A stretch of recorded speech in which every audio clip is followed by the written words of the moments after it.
आपने मुझे मांग संख्या 26, 32 और 56 पर बोलने का मौका दिया। मैं आपका शुक्रिया अदा करता हूं और धन्यवाद देता हूं। सभापति महोदय, आज इत्तेफाक से आज बड़ा दिन है। आज वैसे तो आपको छुट्टी रखनी चाहिए थी। आज केंद्र सरकार ने भी बजट दिया है और केंद्र सरकार ने बजट दिया और राजस्थान को कुछ नहीं दिया। 0/0। MSME इंडस्ट्री, यूथ अफेयर्स, युवा मामलात, युवाओं के लिए रोजगार अपॉर्चुनिटी 0/0। और किसको दिया? किसको दिया? अपनी केंद्र की सरकार बचाने के लिए बिहार को दे दिया, आंध्र प्रदेश को दे दिया और राजस्थान को कुछ नहीं। राजस्थान वो प्रदेश जिसने 2 बार 25-25 सांसद दिए और इस बार 14 सांसद दिए। और मैं ये कह सकता हूं कि जब 25 सांसद दिए तो जो मंत्री महोदय आज यहां बैठे हैं और जिनके विषय की डिमांड है वो उस वक्त केंद्र में मंत्री थे। हम तो यही चाह रहे थे कि अभी भी केंद्र में मंत्री बनते, लेकिन आपने इनका डिमोशन करके यहाँ स्टेट में मंत्री बना दिया। लेकिन फिर भी मैं, जब ये ओलंपिक जीते थे तो हम सब की दिल और दिमाग सब फख्र से ऊंचे हो गए कि साहब एक आदमी जयपुर का जिसने पूरी दुनिया में हमारा नाम रोशन किया, राजस्थान का नाम रोशन किया, उस आदमी को तो आपको कम से कम केंद्र में मंत्री बनाना ही चाहिए था। तो बजट आपने दिया केंद्र में और कुछ भी नहीं दिया। तो मैं एक शेर से अपनी बात शुरू करता हूं। सब्र हर बार किया, सब्र हर बार इख्तियार किया, सब्र हर बार इख्तियार किया, तेरे वादों का इंतजार किया। सब्र हर बार किया, सब्र हर बार इख्तियार किया, तेरे वादों का इंतजार किया। आदतन तुमने झूठ ही बोला, आदतन तुमने झूठ ही बोला और भोले भाले लोगों ने एतबार किया और जनता आ गई एतबार करने में, ट्रस्ट कर लिया। और आज मैंने अभी बाहर जाके बजट की कुछ बातें देखी तो गरीब आदमी को, आम आदमी को, मध्यम वर्गों को कुछ नहीं दिया, 0/0। और बिहार को दे दिए 40-50 हजार करोड़ रुपए, आंध्र प्रदेश को दे दिए 25-30 हजार करोड़ रुपए। हम इंतजार कर रहे हैं पर्यटन के लिए, आपने 5,000 करोड़ का प्रोविजन किया। अभी हम बात कर रहे थे कि साहब RFC के पास पैसा नहीं है। बहुत सारे सदस्य बोले डबल इंजन की सरकार है, पैसा आएगा, डबल इंजन की सरकार है, पैसा आएगा। तो एक इंजन दिल्ली वाला तो बंद हो गया।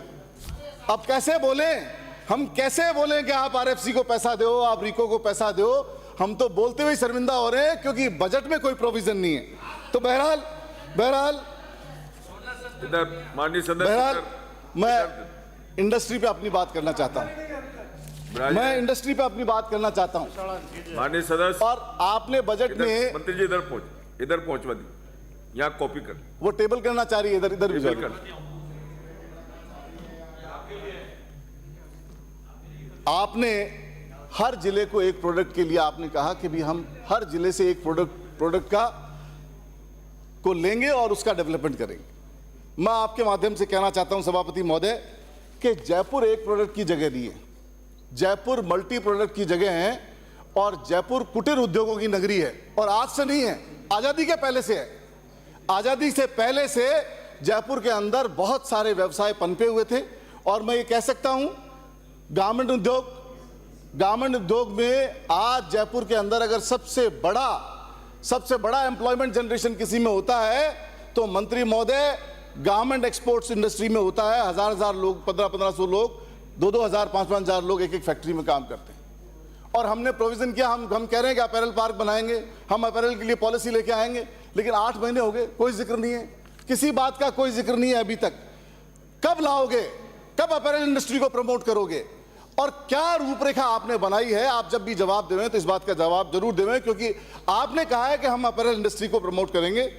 दूसरा, एक सबसे बड़ा जो फाइनेंशियल ट्रांजैक्शन है, मैं कह सकता हूं कि 1 लाख करोड़ से ज्यादा का उद्योग, जवाहरात का उद्योग, राजस्थान का, जयपुर का उद्योग, जो सिर्फ जयपुर में होता है। कलर स्टोन का व्यापार है, 5-10 हजार करोड़ का कलर स्टोन का व्यापार है। सोने चांदी की ज्वेलरी है, ज्वेलरी का हब बना हुआ है जयपुर। हम अभी तक, आज हमें इतना समय हो गया, अभी तक हम ऐसा कोई रूपरेखा, ऐसा कोई मॉडल नहीं लेके आ पाए। बैंकॉक छोटी सी जगह है, वो बहुत बड़े लेवल पे अपने आप को पूरी दुनिया की इंडस्ट्री में अपने आप को आप शेयर रखते हैं। थाईलैंड, चाइना वाले आगे जा रहे हैं हमसे। और जबकि कलर स्टोन में और जवाहरात में जयपुर वाले लोग और जयपुर के एक्सपोर्टर्स अपना एक स्थान रखते हैं। मैं ये चाहता हूं कि सरकार इस पर एक पॉलिसी बनाए, एक इस तरह का एक मॉडल लेके आए तो एक प्लेटफॉर्म पे सारी तरह की ज्वेलरी यहां मिले, क्योंकि रेवेन्यू जनरेशन का और एम्प्लॉयमेंट जनरेशन का इससे बड़ी जगह पूरे दुनिया में कहीं नहीं है। और सर्टेन स्टोन्स के अंदर, सर्टेन चीज़ों के अंदर हम पूरी दुनिया में माने जाते हैं। आप सेंट्रल में मंत्री रहे हैं, बहुत बड़ा विजन है, आपने सूरत के लोगों को देखा होगा, डायमंड का काम वहाँ बहुत होता है, लेकिन डायमंड जहाँ यूज़ किया जाता है वो कलर स्टोन के साथ यूज़ होता है। और कलर स्टोन और सोने चांदी का काम जयपुर में बहुत बड़ा है। आप इसमें अगर कोई पॉलिसी बनाएंगे तो मुझे पूरा विश्वास है कि न केवल जयपुर की ट्रेड और इंडस्ट्री बढ़ेगी, एम्प्लॉयमेंट जनरेशन होगा, बल्कि हम फॉरेन एक्सचेंज लेके आएंगे और जितना साइज का आपका बजट है उतना बड़ा काम हम जयपुर में कर सकते हैं। अकेले जयपुर में बहुत सारी इंडस्ट्रीज हैं, हैंडीक्राफ्ट है, हैंडीक्राफ्ट फर्नीचर है, मूर्ति कला उद्योग है, रजाई हम जानते हैं, रजाई के मामले में हम बहुत पहले से फेमस हैं, बेडशीट्स है, हम बहुत सारी चीज़ों में पूरी दुनिया में विख्यात हैं।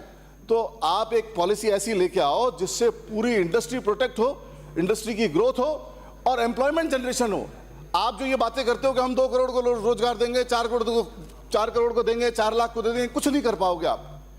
4 लाख को रोजगार देना बहुत बड़ा टारगेट है, लेकिन अगर आपने कोई इंडस्ट्री डेवलप कर ली, आपने कोई इंडस्ट्री डेवलप कर ली और आपने किसी एरिया को प्रमोट कर दिया, तो वो लोग जरूर एम्प्लॉयमेंट जनरेशन कर देंगे।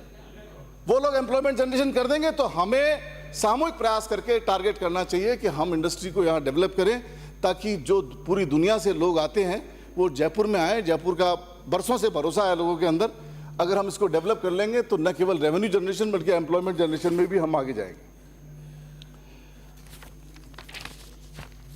एक बात आज के बजट में देखने को मिली, बहुत बातें करी प्रधानमंत्री जी ने, आत्मनिर्भर भारत, अब इंपोर्ट बंद, अब हम कोई चीज इंपोर्ट नहीं करेंगे, हम तो सारी चीज हिंदुस्तान में बनाएंगे। और आज मुझे अफसोस के साथ कहना पड़ रहा है, आज आपने इंपोर्ट पे ड्यूटियां घटा दी है, आज आपने इंपोर्ट के दरवाजे खोल दिए हैं। तो किस इंडस्ट्री को मारने का प्रयास कर रहे हो? एक तरफ तो आप बात करते हो कि हम आत्मनिर्भर भारत लेके आएंगे और हर चीज हिंदुस्तान में बनाएंगे, और दूसरी तरफ जब आप बजट पेश करते हो, अपना पहला बजट दे रहे हो, उसमें ये कह रहे हो कि बाहर के लोग आओ, आपकी ड्यूटी हम कम कर देते हैं, यहाँ हिंदुस्तान बहुत बड़ा मार्केट है, यहाँ माल बेचो। तो ये विरोधाभासी क्यों? आत्मनिर्भर की आपने बात करी, लेकिन आत्मनिर्भर के मामले में आप जीरो रहे। एक बात मैं और आपको कहना चाहता हूं, इंडस्ट्रियल एरिया, अभी जोधपुर से आने वाले साथी बोल रहे थे कि आपने बहुत अच्छा कर दिया, बहुत इजी कर दिया, दिन भर से इंडस्ट्रियल एरिया के नाम पे चर्चाएं हुई। लेकिन मैं 2-3 बात आपको बताना चाहता हूं। आज जयपुर के अंदर ये हालत है, जयपुर कैपिटल है राजस्थान की, और हालत क्या है, 500 गज का प्लॉट नहीं दे सकते आप। अगर एक इंडस्ट्रियलिस्ट आ जाए और आपसे कहे कि मेरे को 500 गज का प्लॉट दे दो, आपके पास 500 गज का प्लॉट देने के लिए जगह नहीं है। तो आपसे गुजारिश करता हूं, इंडस्ट्रियल एरिया जयपुर के आसपास लेके आओ, रियायती दरों पे भूखट दो, जिससे इंडस्ट्रियां लग सके। ज़्यादा डिटेल में लंबी चौड़ी बात नहीं करूंगा, लेकिन ये जरूर कहूंगा, एक चीज़ मैं और कहना चाहता हूं, कुछ ऐसे प्रोडक्ट हैं जिनकी माइनिंग, जो मिनरल्स हमारे यहाँ हैं, जो चीज़ें हमारे यहाँ पैदा होती है, जालोर साइड में जीरा वगैरह पैदा होता है, लेकिन प्रोसेसिंग कहाँ होती है? प्रोसेसिंग गुजरात में जाके होती है। क्यों? क्योंकि गुजरात में टैक्स कम है, हमारे यहाँ टैक्स ज़्यादा है। इस सिमिलरिटी को, इनको दूर करो। इस सब के लिए आपको एक कैबिनेट के अंदर एक समन्वय समिति बनानी पड़ेगी, क्योंकि एक दूसरे से चीज़ें क्लैश होगी। फेल्सपार क्वार्ट्ज का मसला है, पैदा यहाँ होता है, पूरा अजमेर से निकलने के बाद में आगे तक चले जाओ आप, रॉक फास्फेट, लेकिन प्रोसेसिंग कहाँ होती है? प्रोसेसिंग दूसरी स्टेट्स में होती है। तो इन सब को, अपने प्रोडक्ट को कीनिया जैसी जगह, जिम्बाब्वे जैसी जगह, जाम्बिया जैसी जगह, वो ये प्रमोट कर रहे हैं, छोटे छोटे से कंट्रीज, कि हम अपने प्रोडक्ट को जो हमारे यहाँ प्रोसेस करेगा उनको प्रायोरिटी देंगे।